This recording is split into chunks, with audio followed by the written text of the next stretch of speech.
to capital because the government wasn't sucking resources out of the economy. See, now this is the real type of history that kids should be taught. But instead they're taught big government, interventionalist policy, which is unfortunate. So that's the first thing, is history. We need to teach the correct history, and you can go to our website and many others to be able to get the history. But let's say we have the history, right? Because we do have history on our side. How do we make it palatable for young people? How do we get it so a young person can understand it? Because young people are totally different. They think in different ways, they think quicker, they think in more innovative ways. For example, I asked a young person, how much money would it take for you never to use the internet again? Think of that question. How much money would it take for you never to use the internet again? What do you think their answer was? Just guess. The average of all of our answers was $1 billion. $1 billion. They priced the internet at $1 billion. So according to our polling, the internet is the most valuable commodity in the history of the world, when you really think about it. So why wouldn't we as conservatives, as free market thinkers, go out and use the most valuable asset that they have? A kid told me, I'd rather stay in my dorm room and do a Google Hangout than go out and see a movie with a friend. That's a total culture change. And 20 years ago, if you said I'd rather stay in a dorm room on Saturday night, you got something pretty wrong with you. And these kids, now it's socially acceptable by cultural standards to be able to stay on the internet, stay connected with your phone through the messaging system. So let's say we have the history, right? How do we bring it down to a level that's palatable for young people? The first of which is to use humor, and that's what we use. If you want to if you can click on that memes gallery, right there. Oh, yeah? Above. We can go back to it later. Essentially, I can articulate it. We have galvanized methods to reach out to young people using humor, using unique reach-out methods through Facebook, Twitter, Reddit, that goes straight to the young person. Who here knows what Reddit is? R-E-D-D-I-T. Anybody? A couple people, right? Well, back in August, I made a phone call to the Romney campaign. I called up Boston. I said, my name is Charlie Kirk. That's a funny one. This one says, it's Bill Clinton. He says, I don't think don't ask, don't tell was supposed to be applied to the federal debt. It's using humor to reach out to them. But I called the Romney campaign. I said, you guys got to use Reddit. Obama's going to use it. Why aren't you using Reddit? And they said, oh, we have professionals. We've hired all the best people. I said, look, you guys have really got to reach out using this platform called Reddit. And they kind of shrugged it off.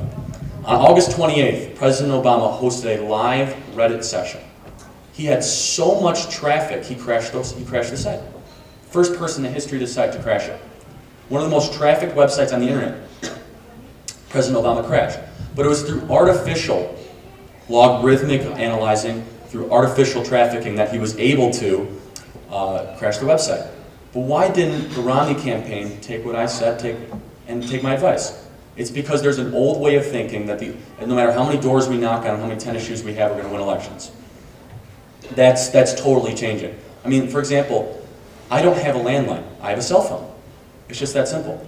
It's a different culture change. Yet, in the RNC database, you look through a lot of these 18 and 29 voters. I said, one of the guys asked me, he's like, why are there all blanks under home numbers for 18 to 29 voters? I said, hello, young people don't have landlines. This is the type of informational gap between the party leadership and a lot of the execution.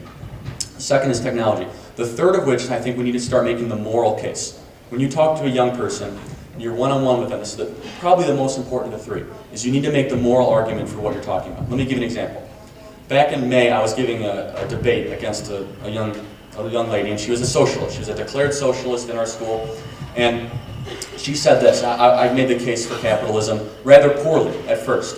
I said, well, we need capitalism and we need less socialism because we have a highest corporate tax rate and the federal debt is near 17 trillion. And I named all these numbers and it just wasn't connecting with the kids.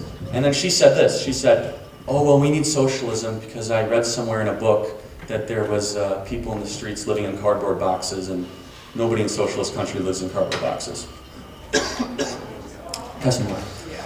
This is the argument that they were making.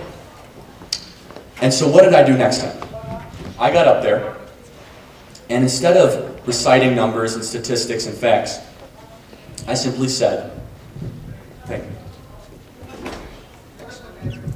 Little marker.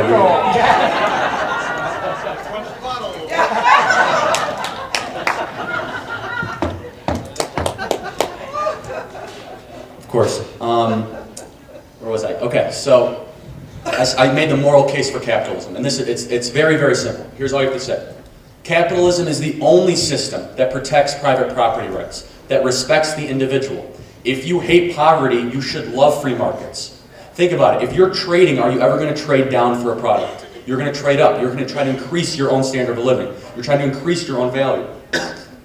Only through capitalism will the governmental structure not forcibly by gunpoint take away what you have. Through capitalism, the only moral system of wealth creation, will I trade up to increase my standard of living, that I can be as successful as I want to be, that I can be whatever I want to be, that I can go to the field that I want to dream, that I can be anything that I dream to want to be.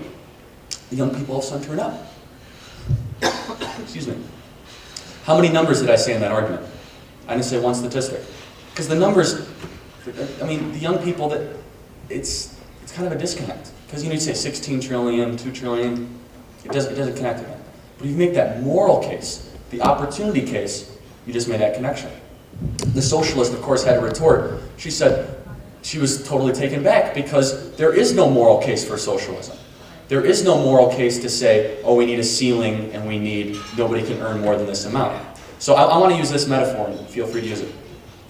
Instead of throwing rocks at the top of the building, let's fix the elevator. Think about that in our economic system. Instead of demonizing the people that are rich, let's fix the stratification system that makes people richer. That's the way we need to start talking. And unfortunately, we've been nominating candidates that are literally apologizing for capitalism. They are saying, I'm sorry I made a lot of money, and we do need some regulation. It's unfortunate that we've created that kind of culture. So instead of trying to throw rocks at the top of the elevator, let's fix that system, the greatest wealth creator of all time.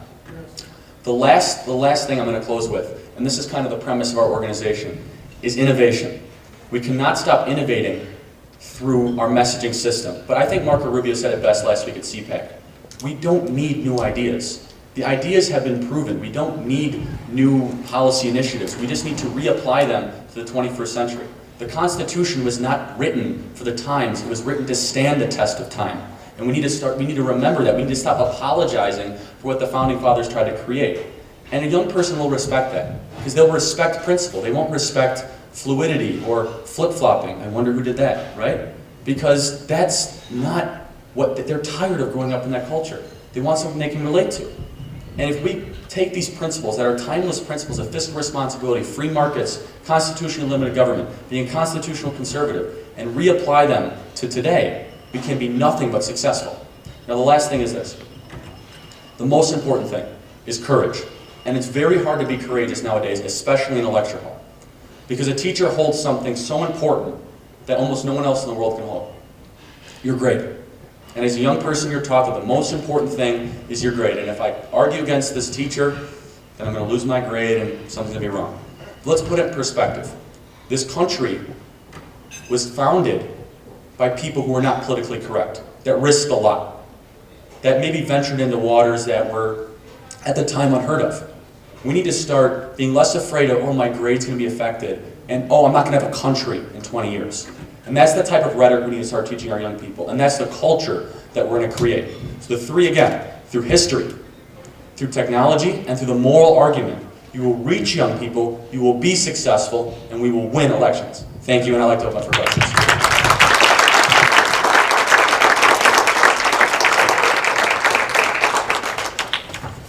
I got to talk with two hands, so I got to put the mic in here.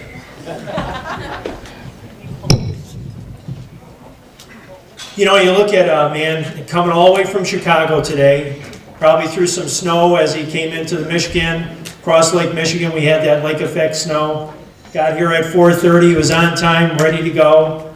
And it just makes you feel proud that he's going around the country, spreading this message and doing his part. Doing what he thinks is right for the country. We've got a slippery rope in our hands right now. But we're not going to let go. We're going to keep hanging on to that rope. And thank God for guys like Charlie, who we're going to get to know as a friend and get to know him and make an association with him. And maybe when we're still all hanging around and we're all in our wheelchairs and we're all jamming in to the handicap parking spot, Charlie will come back and talk to us again. And then we'll let him have it again. So I really appreciate Charlie coming in. And You're gonna stick around a little bit, all right, and take some pictures and answer a few more questions. So again, Charlie, thanks very much. Absolutely.